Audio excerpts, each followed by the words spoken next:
Hey guys, Alex here, otherwise known as Clash Style, and in today's video we are going to be jumping in and taking a look at this recent war between Hydro Gaming and WHF. You can see Hydro Gaming did pick up a 14-star win, smashing out those triples. Unfortunately, that perfect war did just elude them. WHF unfortunately had a couple of time fails. You can see that 92% on the board from them, so they certainly put up one hell of a fight. But today we're going to be jumping in and take a look at the triples from Hydro Gaming.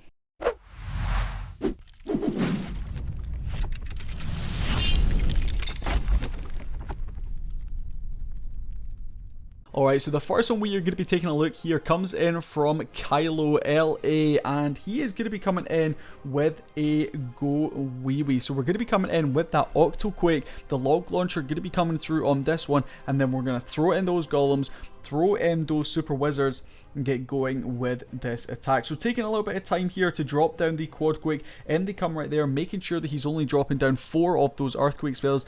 Definitely don't want to accidentally drop 5 like I have done, and I'm sure you have done plenty of times. But you can see those Octoquake right there. Going to pretty much open up the entirety of this base from Nicholas. Now bringing in those golems, one from the top, one from the right, and then 2 in the middle. Does catch this Tesla farm pretty early on in the attack as they make their way in from this right hand side of the base. They're going to be pushing everything on through. We've got the witches, we've got the super wizards, and there is that Eternal Tome ability. The ideal thing here is to get as much value from that log launcher as possible, and you're going to see it's rolling not only over some of the defenses, but it should also be able to make its way over and have a couple of those logs reach the town hall, just taking down a little bit of damage off it. So when our troops finally are able to get there, it goes down nice and quickly. The multi-target Inferno over here on the right hand side unfortunately is going to take down a couple of our troops, but they step up there and they are able to take it down nice and quickly. The town hall does go down right there. Our troops luckily far enough away, they're not going to get hit too hard by that Giga Bomb. Couple of those Yetis lurking in the middle of the base. We're going to see our Royal Champion. Unfortunately, everything that was there, this single target Inferno manages to lock onto our Royal Champion and then locks on to our Grand Warden. So Kylo definitely getting a little bit unlucky here with that single target Inferno, taking down 2 of his heroes one after the other, but luckily he does still have his queen, who can step up with her ability and probably deal with that on the back end. But this one, pretty damn tight indeed. You see, it's not too strategic. This sort of strategy does be, you know, it is a little bit of luck. The spam gods have got to be with you.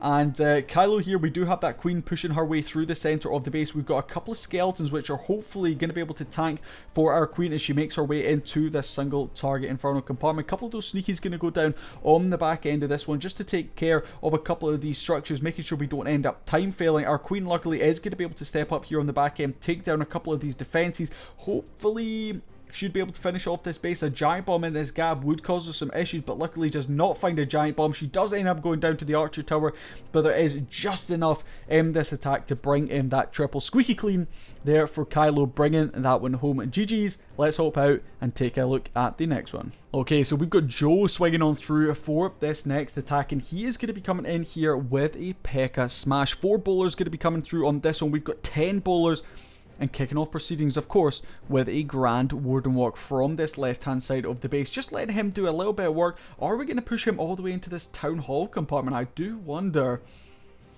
The Town Hall is quite deep in there. Got quite a few structures to try and get through, but I think that's what Joe is going to be aiming for. If we can get that Grand Warden onto the Town Hall, just doing a bit of chip damage, that most certainly is going to help out. Baby Dragon doing some nice funneling and some nice cleanup already on this bottom section of the base. We are going to commit a Rage Spell down onto our Grand Warden over here on that left hand side of the base, as the King and the Siege Barracks now starts to make its way in. Super Wall Breaker going to come in right there.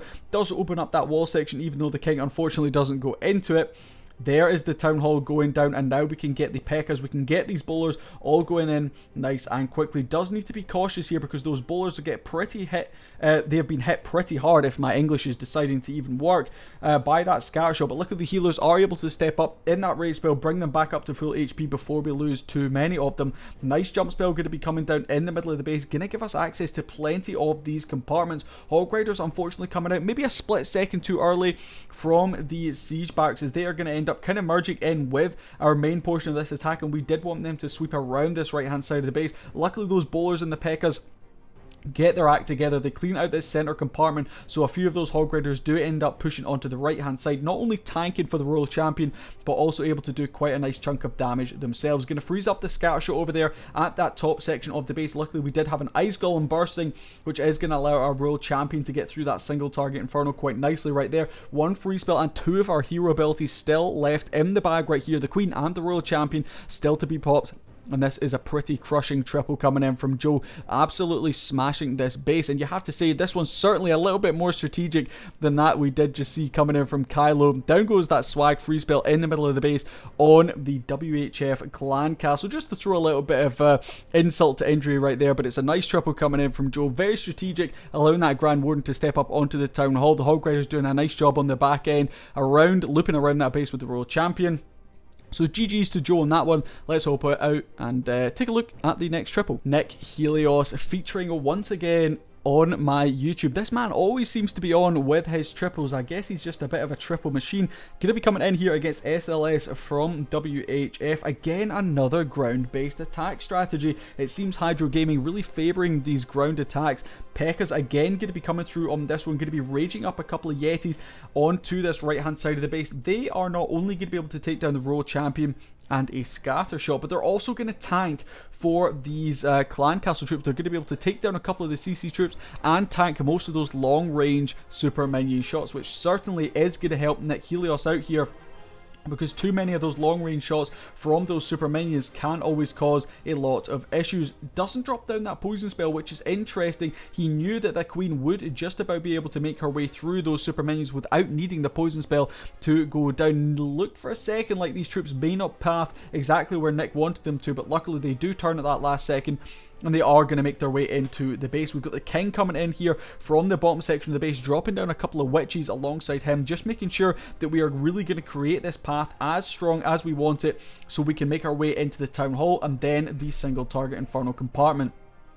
We've got one P.E.K.K.A. on its own, looking like it's going to do a little bit of work here, dropping down that Eternal Tome ability just to guarantee that this P.E.K.K.A. will snag that Town Hall, so Nick doesn't have that to worry about on the back end of this attack. Royal Champion now making an appearance over here from this left hand side of the base. Of course, with this attack strategy, a lot will see the siege barracks coming into funnel, but Nick did commit a blimp early on here to take care of a scatter and the Royal Champion. So we unfortunately don't have the back end Hog Riders coming out right here, but regardless, we're going to continue pushing on through. Going to drop down a free spell right there. That's going to be used just to tank those defenses and make sure the Royal Champion doesn't get taken down too quickly. Unfortunately here we're going to see those healers getting targeted by the multi-target Inferno, and they are all going to get melted through bar one right there. Not too much left up here on the back end for Nick Helios, but we do still have that Queen ability to go in. Going to be throwing in a super wall breaker from that top section, doing a little bit of tanking actually here for some of those back end defenses. Down goes our Grand Warden to the multi-target Inferno, which has slowly just been chipping him down throughout the back end of this attack. We're going to really rely very heavily here on our Queen to tidy this one up, dropping that ability right there. She is going to take down the bomb tower. Down goes the multi-target Inferno, and this wizard tower is all that remains on this base for SLS. Needs to try and defend against a quarter health Queen. Yeah, unfortunately, it's not going to quite be able to do it. Another maybe slightly lucky attack coming in there from Hydrogen Gaming. Let's see if the last one fares any better. Alright, so the last attack of this video is going to be coming in from Kenkas against Pavu, and you can see he is going to be coming in here. I suppose you could say this is a little bit more of the spam, but we are going to be using a couple of zap spells there to take care of both of the sweepers in the middle of the base, and now we are going to be coming in with a blimp from this top section. That blimp is going to fly in there. I would assume it's going to be a Yeti blimp coming in. Probably should be able to get some nice value with a rage spell if we commit one. We do. Ooh. Okay, it is going to be a Balloon Dragon CC coming out right there. Interesting for Ken. Honestly, I think probably a Yeti blimp would have got a little bit more value, but regardless, we are going to be able to snag that Town Hall, which is really all he set out to do right there. Baby Dragon going to be coming in from this top section of the base. We are going to see the Baby Dragon hopefully step up, deal with the deal with that Headhunter, so just to mitigate a little bit of that damage off of our troops.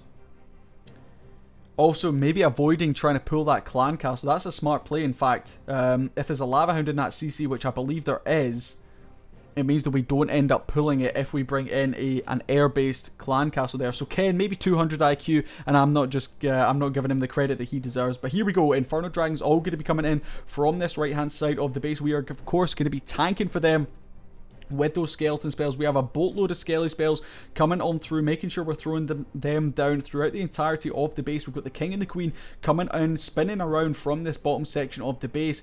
Inferno Dragons, when they heat up, they can do a lot of damage, much like those single target Infernos. So Kencast making sure that they are being tanked for, so they can get fully heated up right there and get as much value as he needs from them. Royal Champion is already down.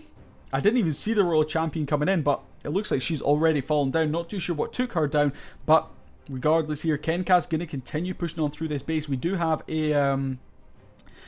a couple of Inferno Dragons left up here on the back end. We do still have the Queen ability as well. The King unfortunately did go down over there on the left hand side, so we're going to be relying on his Barbarians just to do a little bit of cleanup work here. Queen going to continue pushing her way around. We've got her ability still in hand as well, and it is really going to be pretty important that we make sure that ability goes down at the correct time here, because like with 2 other of these attacks from Hydro Gaming, this may be slightly lucky. I guess Hydro Gaming had their lucky pants on, because that's quite a few attacks we've seen from them today that really have came down to the Queen clutching up or a couple of troops clutching up. And yeah, I guess a triple's a triple, as I said at the start of the video, but sometimes you do just have to get a little bit of lucky in this game. And Hydro Gaming bring in a 14-star war against WHF. So GG's on that. And that does bring us to the end of this video. Hopefully you guys did enjoy it. Again, apologies if you noticed any lag in this video at all. Unfortunately, I am having to use Air Server, which I'm not a big fan of. I'm noticing a lot of lag when using Air Server. My Elgato capture card, which I've used for quite a while, unfortunately did break. I've ordered a new one. Hopefully it's coming soon, and we can get back up to that high quality content that you guys are used to. But that is the end of the video. Leave a like if you guys haven't already. Drop a comment below. Let me know which one of these attacks was your favorite. Which one of the lucky attacks was your favorite. Subscribe if you guys haven't already. And I'll catch you guys tomorrow. Peace.